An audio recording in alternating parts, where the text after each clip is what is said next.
with a box. So this supply zone broke through this demand zone. And as I always say, if a zone breaks, an opposite side zone will be automatically created. So price broke through this demand zone, a supply zone was formed here. And after this, you can happy not trade, you can set an order on this supply zone because a change of character happened after a higher time frame mitigation and the liquidity sweep, double liquidity sweep, or also triple liquidity sweep. So this is a really strong confirmation for the short entries. So yeah, price broke through this demand zone, created a supply zone. You can easily set an order on this supply zone. And the third criteria, it's also an extra confirmation, the double zone break. If price breaks through double demand or supply zone. So as you can see, we have this demand zone here also. So this is the first demand zone up here. This is the second demand zone down here. If price breaks through this demand zone also, that will be a really strong and great confirmation for the short entries. And let's say price only created this supply zone. It broke through these two demand zones with an inefficient huge push to the downside, and it created this supply zone. You can also enter on this supply zone because price will have a great chance to come back after this supply zone and fill up the inefficiency, fill up the orders, collect the orders, tap the order block and the supply zone. So yeah, this is a really strong confirmation. So once again, the three criteria. The first one is unnecessary. I mean, it's necessary. The higher time frame mitigation, it has to happen. Without a higher time frame mitigation, it won't be a change of character. It will be just a liquidity sweep or anything like that. So it has to mitigate a higher time frame zone. The second one is a liquidity sweep. It's an optional extra confirmation. So it's a really good confirmation, and it almost has to happen. And the third one is the double zone break, and it's also an extra confirmation because that will be, you will be more sure about your trade and your position if it breaks through several zones, 2 or 3 zones.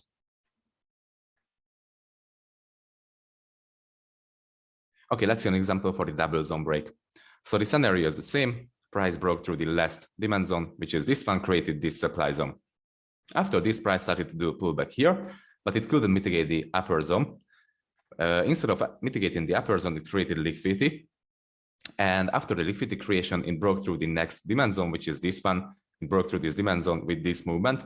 So a zone has been broken. So this means an opposite sign zone will be created, which is this supply zone. Okay, so the first zone, the upper zone, is the extreme zone. We call it as an extreme zone. The downer zone, this one is the decisional zone.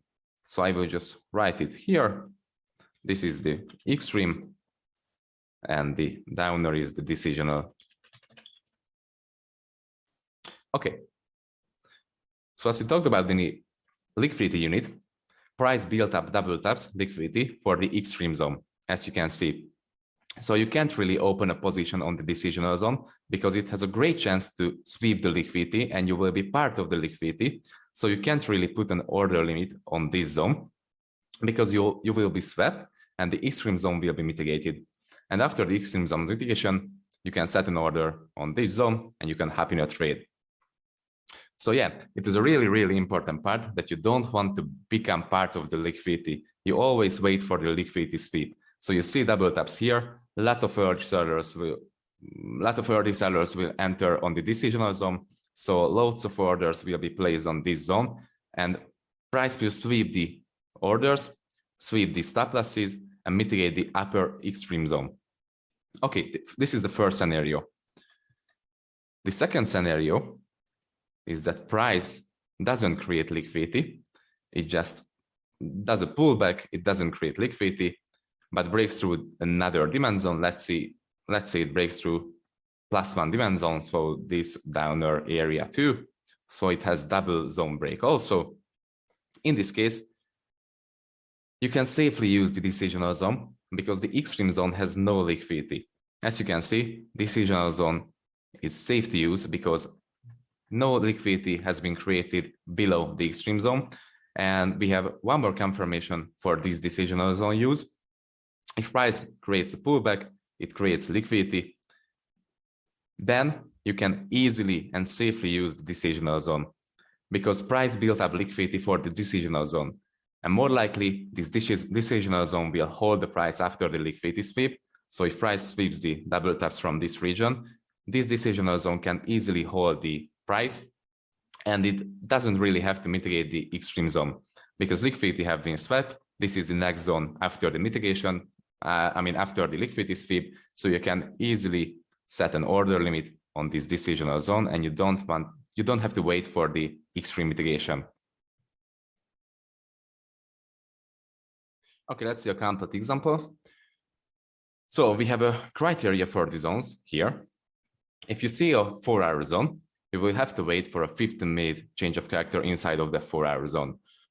So as you can see, we have this 4-hour structure here, breaking structures to the downside, creating a series of lower lows and lower highs, and creating supply zones. Price created this 4-hour supply zone, and price just tapped into this zone. This will look like this on the 15-minute chart.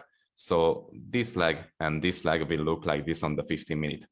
Okay, price reached the 4-hour supply zone here, tapped into this 4-hour supply zone, and you will have to wait for a 15-minute change of character. So as you can see, this was the last demand zone that created a new high with inefficient push and break of structure, and this demand zone caused the tap of the supply zone, the 4-hour supply zone.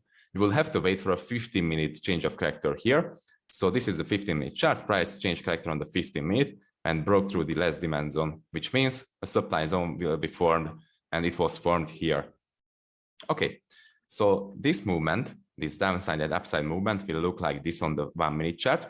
So after price mitigated the higher time frame 4-hour supply zone and broke structure or changed character to the downside and broke the demand zone, it created a 15-minute supply zone, which is this one and this one. And on the 1-minute chart, you will have to wait for a 1-minute change of character inside of that 15-minute supply zone.